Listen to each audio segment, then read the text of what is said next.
हे बघा, मस्त असं पारंपरिक पद्धतीनं पीठ भिजवून इथं आपण उपवासाच्या इडल्या बनवलेल्या आहेत. किती अलगद निघतायत बघा बरं. मस्त झालेत हे बघा. अगदी मऊ लुसलुशीत झालेल्या आहेत आणि फटाफट तयार होतात. जास्त मेहनत न घेता. कशा बनवल्या लगेच सुरुवात करूया. इकडे आपण 3 तास साबुदाणा आणि भगर भिजवून घेतलेली आहे. भगर आणि साबुदाणा मी 3 तास भिजवून घेतलेला आहे. मस्त असं भिजलेलं आहे बघा. आता याला काय करायचं, अगदी कमीत कमी पाणी वापरून ना याला मिक्सरवरती वाटून घ्यायचं आहे. यातलं थोडं थोडं बॅटर आपण काढून मिक्सरच्या भांड्यामध्ये घातलं आणि याला व्यवस्थित असं वाटून घ्यायचं आहे. इकडे बघू शकता. तुम्ही भगर साबुदाण्याची जर इडली बनवायची असेल ना तर कमीत कमी पाणी वापरून याला वाटून घ्यायचं आहे. हे बघा, अगदी बॅटर आपलं अगदी घट्टसर आहे. हे बघा, खूप घट्ट आहे. आता जरी तुम्हाला हे बॅटर घट्ट दिसत असेल, पण ज्यावेळेस आपलं पीठ मुरतं ना त्यावेळेस हे बॅटर आपोआप पातळ होतं, कारण साबुदाणा आणि भगरला जास्त पाणी लागत नाहीये. तर हे आपण पीठ वाटून घेतलेलं आहे. यामध्ये घालायचं थोडंसं मीठ घालून व्यवस्थित हलवून घ्यायचं आणि याला रात्रभर आंबवण्यासाठी ठेवून द्यायचं आहे. तर ही प्रोसेस मी आदल्या दिवशी केलेली आहे, म्हणजे मला दुसऱ्या दिवशी आपल्याला हे इडली बनवायची होती, म्हणून आपण ही प्रोसेस आदल्या दिवशीच करून ठेवायची. ज्या पद्धतीने तांदळाची पारंपरिक पद्धतीने इडली बनवतो ना त्याच पद्धतीची इथं आपण पारंपरिक पद्धतीची उपवासाची सुद्धा इडली बनवत आहोत. तर हे बघा, दुसऱ्या दिवशी बघा सकाळी पीठ किती अगदी हलकं फुलकं झालेलं आहे. हे बघा, बघू शकता. इथं आपण पीठ भिजवून घेताना, म्हणजेच आपण ज्यावेळेस पीठ वाटून घेतलं ना त्यावेळेस आपण यामध्ये सोडा वगैरे अजिबात घातलेला नव्हता.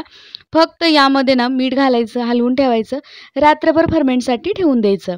तर इकडे बघू शकता. तर पिठामध्ये आपण जराही पाणी न घालता हे पीठ अगदी हलकं फुलकं झालेलं आहे आणि थोडंसं पातळसुद्धा झालेलं आहे.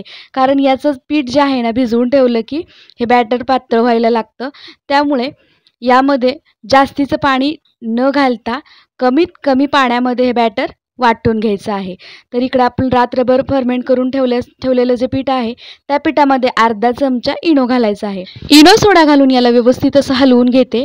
तिकडं गॅसवरती बघितलं आपण इडली पात्र आणि इडलीच्या प्लेट्सला ना तेल लावून घेतलेलं आहे. मस्त अशा मऊ लुसलुशीत इथं आपल्या उपवासाच्या इडल्या तयार होत आहेत. काय होतं मंडळी, नवरात्रात ना तेच ते पदार्थ खाऊन खूप कंटाळा येतो. त्यामुळे ना थोडंसं वेगळं काहीतरी हटके पद्धतीनं अशा पद्धतीने इडल्या जर बनवल्या ना अगदी भन्नाट इडल्या होतात. फक्त याचं साहित्य आणि प्रमाण मी तुम्हाला डिस्क्रिप्शन बॉक्समध्ये देते. डिस्क्रिप्शन बॉक्स नक्कीच चेक करा. तर इकडे बघू शकता, अगोदर मी इडली पात्रामध्ये प्लेट्स तेल लावून ठेवल्या होत्या आणि नंतर याला गॅसवरतीच ठेवून यामध्ये आपण बॅटर ओतलं आणि आता याला झाकण ठेवून मस्त अशा इडल्या सगळ्या वाफवून घ्यायच्या आहेत. हे बघा, अगदी 5 मिनिटामध्ये इडल्या तयार होतात भन्नाट. हे बघा, मस्त अशी पांढरी शुभ्र इथं आपली उपवासाची इडली तयार झालेली आहे. फक्त नवरात्रातच नाही आहे तर वर्षभरामध्ये भरपूर उपवास असतात आपले, आणि वेगळं काहीतरी खायचं असेल तर अशा वेळेस साबुदाणा भगरची ही इडली मस्त होते. बऱ्याच ठिकाणी ना भगरला वरई म्हणतात. वरई साबुदाण्याची ही इडली भन्नाट झालेली आहे. बघू शकता. थंड करून घेतला आपण याला आणि थंड झाल्यानंतर बघू शकता तुम्ही किती टम्म अशी फुगली ही इडली. बघा बरं. आणि वाटते तरी का ही उपवासाची इडली असेल म्हणून. बघा, अगदी भन्नाट अशी ही इडली उपवासाची तयार झालेली आहे. आणि हो मंडळी, तुम्ही जाताय कुठं, फक्त इडलीच नाही आहे, तुम्हाला याच्याबरोबर उपवासाची चटणीसुद्धा कशी बनवायची ते पण शिकवणार आहे.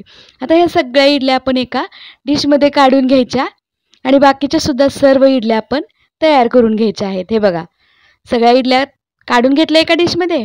आता परत त्या प्लेट्सला तेल लावायचं आणि सर्व इडल्या आपण वाफवून घ्यायच्या. आता इथं घेतलेलं आहे मिक्सरचं भांडं. एक छोटीशी वाटी खोबऱ्याचा किस घेतलेला आहे. 4-5 हिरवी मिरची, हे वाळलेल्या नारळाचा किस आहे. यामध्ये घालायचे अर्धा चमचा जिरे जर तुम्ही उपवासाला खात नसाल तर स्किप केले तरी चालतील. तर इथे मी वाळलेलं खोबरं घेतलेलं आहे. त्याऐवजी तुम्ही ओला नारळ घेतला तरी काहीच हरकत नाही. आणि यामध्ये घातलं मी 1 वाटी ताक. तर इथे मी ताक वापरलेलं आहे. तुम्ही यामध्ये दही वापरा. दही नसेल, ताक नसेल तर त्याऐवजी तुम्ही लिंबूसुद्धा वापरू शकता. चवीपुरतं मीठ घालायचं, आवडीनुसार साखर घालायची. साखर इथं मी 2 चमचे घातलेली आहे. हे सगळं बॅटर मिक्स करून घेतलं. मिक्सरचं भांडं झाकण लावून याला मिक्सरमधून वाटून घ्यायचं. इथे बघू शकता. बॅटर जर जास्त घट्ट वाटत असेल तर वरून थोडंसं पाणी घालायचं आणि याची मस्त अशी स्मूथ चटणी वाटून घ्यायची. हे बघा मस्त अशी चटणी तयार झालेली आहे. आणि ना तुम्ही उपवासाला कोथिंबीर खात असाल तर कोथिंबीर सुद्धा यामध्ये घातली तरी काहीच हरकत नाही. याला तुम्ही वरून फोडणी दिली तरी सुद्धा छान लागते, नाही दिली तरी सुद्धा अशीच चटणी खायला खूप भारी लागते. तयार झाली आपली उपवासाची चटणी, खोबरा चटणी.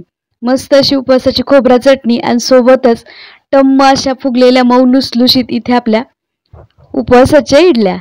सगळ्या दोन्ही रेसिपी अगदी झटपट होतात आणि खायला सुद्धा खूप भारी लागतात. बघा 9 दिवस उपवास असल्यानंतर रोजच ती दशमी आणि भाजी, खिचडी, भगर हे असं न करता एखाद्या दिवशी तुम्ही असा इडली आणि चटणीचा बेत नक्की करा आणि मला आवर्जून कमेंट करून सांगा की तुम्हाला या रेसिपी माझ्या कशा वाटतात.